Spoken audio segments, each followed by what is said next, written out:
माध्यमिक शिक्षा board Rajasthan Ajmer model प्रश्न पत्र हिंदी साहित्य की परीक्षा जो कि 23 अप्रैल को आयोजित होने जा रही है, उसके लिए वेरी वेरी इंपॉर्टेंट क्वेश्चन लेकर आया हूँ। 2022 में जो पेपर होने जा रहा है उसके लिए वेरी वेरी इंपॉर्टेंट क्वेश्चन है। 100% ऐसे क्वेश्चन आपके आएंगे। हिंदी साहित्य के पेपर में आपको देखने को हूबहू यही प्रश्न मिलेंगे। उच्च क्लासेज जोधपुर द्वारा संचालित ये मॉडल पेपर है।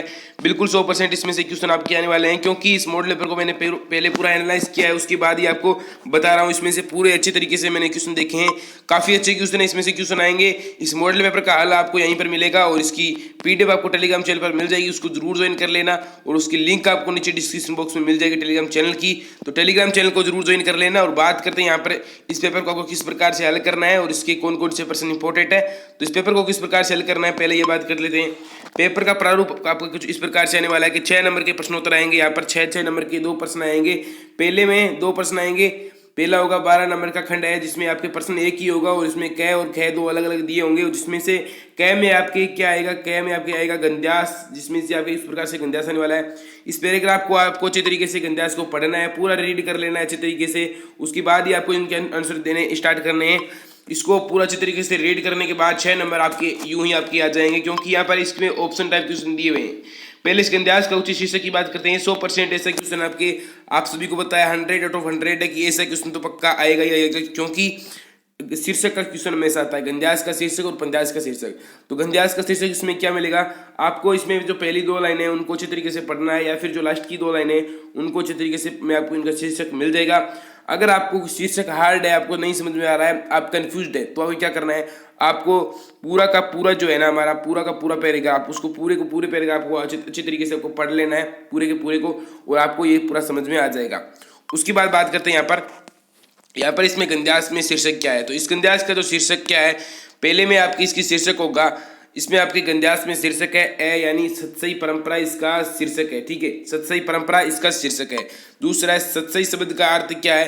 तो सतसई शब्द का अर्थ है मतलब कौन से शब्द से लिया गया, तत्सम से या तद्भव से या अपभ्रंश से। तो यह अपभ्रंश शब्द से लिया गया है, मतलब ना तो ये तत्सम है ना ही तद्भव है, ये अपभ्रंश शब्द है सतसई। उसी के साथ तीसरा क्वेश्चन है, निम्न में से किस ग्रंथ की भाषा संस्कृत नहीं है। ऐसा कौन सा ग्रंथ है जिसकी भाषा संस्कृत नहीं है। तो उसमें आपका राइट आंसर हो जाएगा बिहारी सतसई की भाषा जो है वो संस्कृत नहीं है। बाकी इन सभी ग्रंथों की जो भाषा है वो संस्कृत है, क्योंकि संस्कृत पहले ग्रंथों की भाषा हुआ करती थी। चौथा है गाथा सप्तशती के रचयिता कौन है, आपको बताना है। तो इसका चौथे का राइट आंसर हो जाएगा कवि हाल है, वो गाथा सप्तशती के रचयिता है। उसी के साथ 5वें क्वेश्चन के बारे में बात करते हैं। 5वां क्वेश्चन है, हिंदी में श्रृंगार रस प्रधान सतसई का श्री गणेश है वो किसने किया था। तो 5वें में राइट आंसर हो जाएगा बिहारी ने श्रृंगार रस प्रदान का हिंदी में जो सतसई है उसका श्री गणेश किया था। जो श्रृंगार रस प्रदान सतसई का श्री गणेश बिहारी ने किया था। काफी इंपॉर्टेंट क्वेश्चन है, एग्जाम में आ सकता है। इस प्रकार के गंध्यास आपके आएंगे, इन प्रकार गंध्यास इस प्रकार से हल करना है। छठा है, बिहारी सतसई में निम्न में से निम्न विषय का समावेश है। किस विषय का समावेश है बिहारी सतसई में, आपको बताना है। तो बिहारी सतसई में आपके इन सभी विषयों का समावेश है, यानी नीति श्रृंगार भक्ति तीनों, यानी उपयुक्त सभी डी आपकी इसमें राइट आंसर हो जाएगा। बात करते हैं ख आपके अपठित काव्यास आने वाला है, यानी काव्यास या पंद्यास एक ही बात है, इस प्रकार से आपके आने वाला है। बिल्कुल ऐसा आपके 100% एग्जाम में आपको देखने को मिलने वाला है काव्यास। तो ये एक छोटा काव्यास है अच्छे तरीके से, जैसे कि रेशम जैसी हंसती खिलती नभ से आई एक किरण, फूल को मीठी मीठी खुशियां लाई एक किरण, पड़ी ओस की कुछ बूंदें झिलमिल पत्तों पर, उनमें जाकर दिया जलाकर जो मुस्काई एक किरण, लाल लाल थाली सा सूरज उठकर आया पूरब में, फिर सोने के तारों जैसी नभ में छाई एक किरण। इस प्रकार से आपकी ये पंद्यास दिया गया है। तो इस पंद्यास को आपको किस प्रकार से इसका आंसर देने हैं बात करेंगे। एक क्या होता है आपके एक परफेक्ट तरीका है जिससे आप इसके आंसर है वो 100% राइट ही देंगे। वो तरीका क्या है आपको मैं अभी बताता हूँ। पहले में आएगा इसके विशेषण से संबंधित प्रश्न आ रहा है, कवि ने किरण के लिए किन किन विशेषणों का प्रयोग किया है।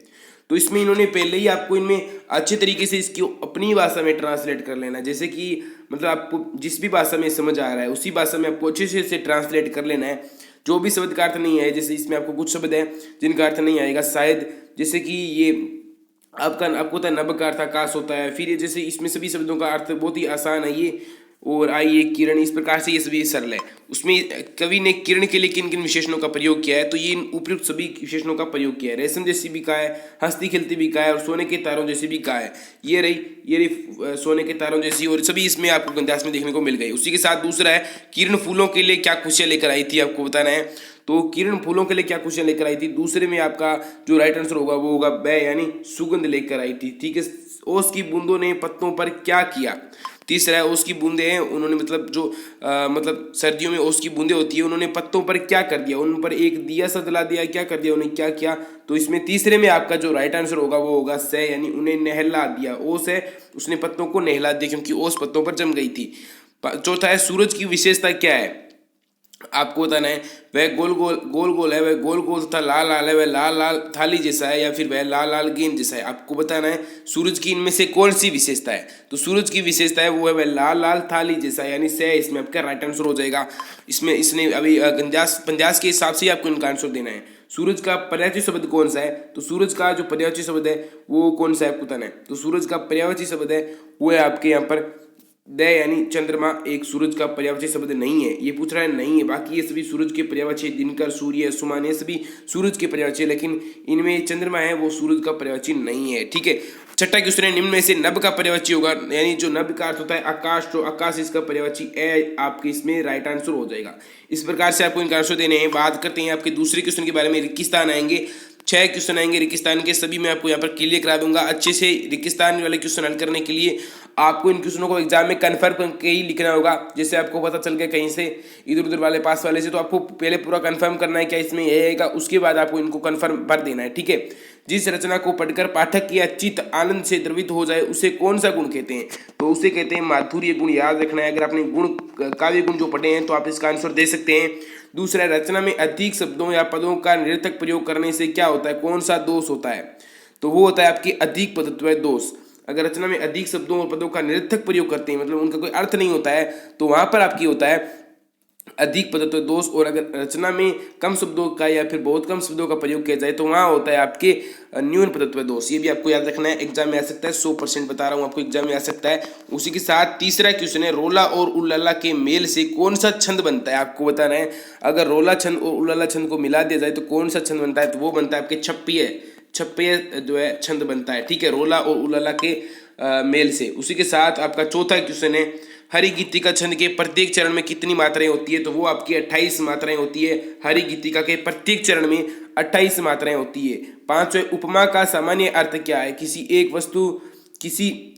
वस्तु की किसी दूसरी वस्तु से क्या करना, तो वहां पर तुलना करना। उपमा का अर्थ है किसी एक वस्तु से दूसरी वस्तु के साथ उसका तुलना करना। आपका छठा क्वेश्चन है अनुप्रास अलंकार में किसी वर्ण की क्या होती है, तो वो होती है आपकी यहाँ पर आवर्ती आ जाएगा। आवर्ती, हर वर्ण की 2 बार आवर्ती होती है, तो वहां पर अनुप्रास अलंकार होता है, ठीक है। उसी के साथ तीसरा क्वेश्चन है अति लघुरात्मक प्रश्नों के उत्तर देने, आपको 100 टाइप क्वेश्चन इस प्रकार से आपके आएंगे। इन क्वेश्चनों को किस प्रकार से तय करना है, आपको टेलीग्राम चैनल ज्वाइन कर लेना, वहां पर आपको इन सभी के क्वेश्चन मिल जाएंगे आराम से, अच्छे से आपको इनको अच्छे से अच्छे तैयार करना है। कैसे तैयार करेंगे आप, मैं वहाँ पर आपके लिए इंपोर्टेंट क्वेश्चन डालता रहता हूँ टेलीग्राम चैनल पर, शाम को इंपोर्टेंट क्वेश्चन डाल दूंगा। आपको रोज को उन क्वेश्चनों की प्रैक्टिस करनी है। लगभग मैं आपके लिए 100 क्वेश्चन डालूंगा लगभग एग्जाम से पहले।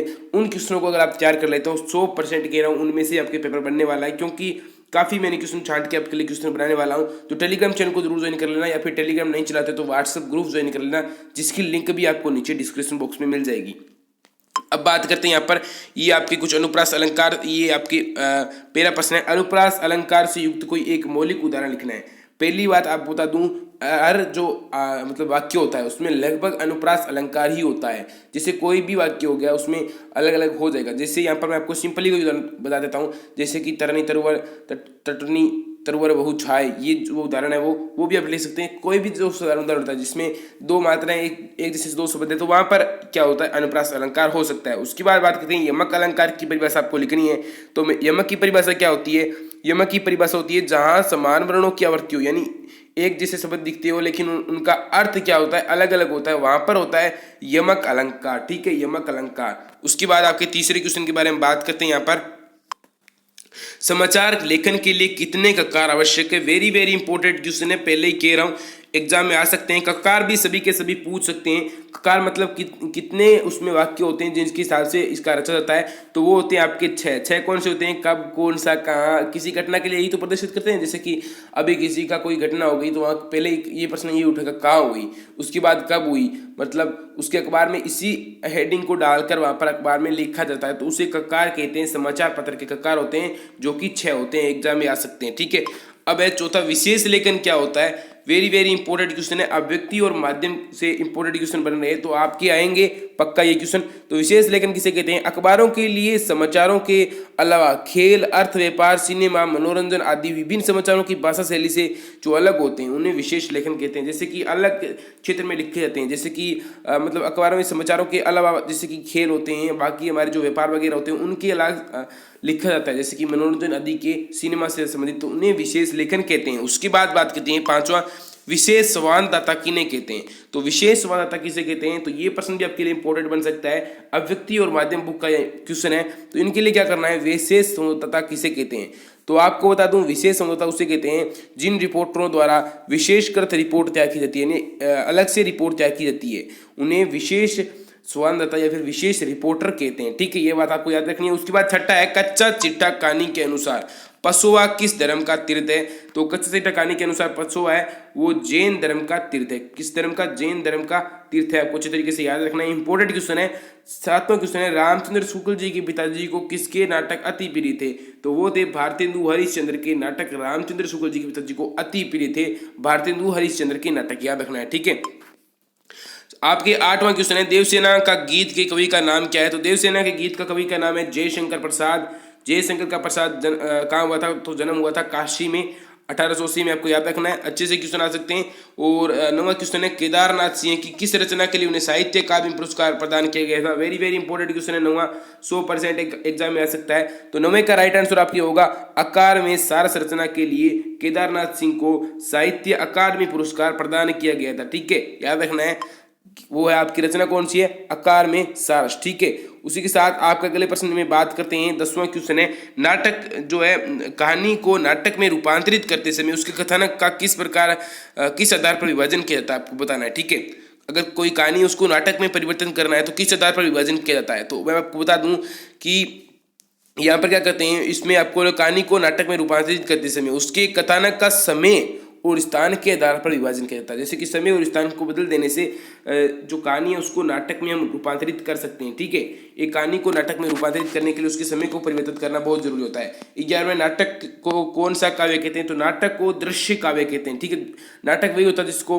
पर्दे के पीछे प्रस्तुत किया जाए तो उसे दृश्य काव्य भी कहते हैं। उसी के साथ 12वां, कविता किस परंपरा के रूप में जन्मी है? तो कविता है वो किस परंपरा के रूप में जन्मी है? तो कविता है वो वांशिक परंपरा के रूप में जन्मी है। 100% क्वेश्चन आ सकता है एग्जाम में, 23 अप्रैल को छप सकता है क्वेश्चन, पक्का याद कर लेना, छप सकता है, बिल्कुल आपके लिए रामबाण साबित हो सकता है ये प्रश्न, पक्का याद कर लेना। अगला है कि आपके ये छोटे क्वेश्चन अब बड़े क्वेश्चन आने स्टार्ट हो गए, तो इन क्वेश्चनों के बारे में बात करेंगे। पहला है, पत्रकार कितने प्रकार के होते हैं? संक्षेप में लिखिए, वेरी वेरी इंपॉर्टेंट क्वेश्चन है, पक्का याद कर लेना, 100% आ सकता है एग्जाम में। ठीक है, व्यक्तियों माध्यम के इंपॉर्टेंट क्वेश्चन में अलग से एक वीडियो कल लेकर आने वाला हूं, पक्का उसको देखना है। पत्रकार कितने प्रकार के होते हैं? संक्षेप में लिखिए। तो पत्रकार कितने प्रकार के होते हैं आपको बताता हूं। पत्रकार होते हैं, पत्रकार क्या होता है? 3 प्रकार के होते हैं। वो कौन कौन से होते हैं? एक तो पूर्णकालीन, दूसरे होते हैं अंशकालीन और तीसरे होते हैं फ्रीलांसर यानी स्वतंत्र। आपको इतना ही लिखना है, और थोड़ा मैं आपको इसको एक्सप्लेन करके बताता हूँ। जिसमें पूर्णकालीन पत्रकार वह होते हैं जो किसी मतलब एक अखबार के लिए विशेष हमेशा के लिए वहाँ पर हो जाते हैं। उसके बाद अंशकालीन यानी कुछ रुपयों के लिए उनको मतलब 6 महीने के लिए या फिर किसी एक निश्चित अवधि के लिए उन्हें वहाँ पर रखा जाता है। और बाकी फ्रीलांसर पत्रकार वह होते हैं जो किसी के नहीं सुनते, मतलब जहाँ पर पैसे होते हैं वहाँ पर चले जाते हैं या फिर अपने हिसाब से ही वो अपने लेखन करते हैं, उन्हें फ्रीलांसर पत्रकार कहते हैं। उसके बाद बात करते हैं 5वां, संवाददाता या रिपोर्टर किन्हें कहते हैं? तो संवाददाता या रिपोर्टर किन्हें कहते हैं? ये प्रश्न भी अभिव्यक्ति और माध्यम बुक से छंट रहा है, काफी इंपॉर्टेंट क्वेश्चन है। तो इसका राइट आंसर पे क्या होगा? अखबारों में समाचार जो है पूर्णकालीन जो मतलब अंशकालीन जो है वो पत्रकार लिखते हैं जिन्हें संवाददाता या फिर रिपोर्टर कहते हैं। ठीक है, अखबारों में जो समाचार है वो पूर्णकालीन और अंशकालीन ही लिखते हैं, फ्रीलांसर पत्रकार कभी नहीं लिखते हैं, तो इन्हें ही संवाददाता या फिर रिपोर्टर कहते हैं। जयशंकर प्रसाद ने आशा को बावली क्यों कहा? ये पाठों के प्रश्न उत्तर है जो कि आपको हल सहित इनकी पीडीएफ मिल जाएगी। मैं यहाँ पर आपको इनको एक्सप्लेन करने लग जाऊंगा तो वीडियो काफ़ी लंबा हो जाएगा। तो आपको बता दूं यहाँ पर आपकी ये पाठों वाले प्रश्न उत्तर है वो भी इंपॉर्टेंट है। मैं आपको अलग से इनकी एक पीडीएफ बना दूंगा तो आपको इनको भी अच्छी तरीके से याद कर लेना है। तो ये आपके एक 100% व्याख्या ये पाठ से, ये एक पार्ट से या फिर आप अथवा वाली ये आइए, तो आपको इनमें से कोई भी इनकी 100% व्याख्या में क्या करना है? पहले आपको संदर्भ लिखना होगा, उसके बाद क्या लिखना है, उसके बाद संदर्भ में आपको बताना है ये पाठ कहाँ से लिया गया, इसके लेखक कौन है। उसके बाद प्रसंग में थोड़ा सा उस व्याख्या के बारे में थोड़ा सा एक्सप्लेन करना है। उसके बाद क्या लिखनी है, व्याख्या लिखनी है। उसके बाद आपको क्या लिखना है, विशेष लिखना है। विशेष में भाषा शैली आदि पर प्रकाश डालना है, इसमें अलंकार वगैरह की मतलब व्याकरण की दृष्टि से भी प्रकाश डालना है। 20वां है आपके एक 100% जो गंध्यास है उसकी 100% व्याख्या करनी है, काफ़ी इंपॉर्टेंट है, ऐसे क्वेश्चन आएंगे। तो ये भी क्वेश्चन आपको अच्छी तरीके से याद रखने हैं। और निम्नलिखित विषयों में से किसी एक विषय पर 400 शब्दों में सारगर्भित यानी उसमें अर्थ में मतलब डूबकर आपको एक निबंध लिखना है। वो कौन से निबंध हो सकते हैं, चारों निबंधों के बारे में बात करेंगे। 5 निबंध है यहाँ पर। सूचना एवं संचार की महाक्रांति, इंटरनेट, हिंदी हमारी राष्ट्रभाषा, राजस्थान में गहराता जल संकट, स्त्री सशक्तिकरण और शिक्षा, राजस्थानी संस्कृति। ये पांचों के पांचों इंपॉर्टेंट है। इनमें से वेरी इंपॉर्टेंट कौन से हैं वो बताऊं। वेरी इंपॉर्टेंट है राजस्थानी संस्कृति और राजस्थान में गहराता जल संकट, और उसी के साथ सूचना की संचार क्रांति, महाक्रांति, इंटरनेट। ये आपके लिए इंपॉर्टेंट है तीनों के तीनों। तो इनको भी अच्छी तरीके से याद करना है। आपकी शाम की वीडियो में मिलते हैं, तब तक के लिए जय हिंद, जय भारत,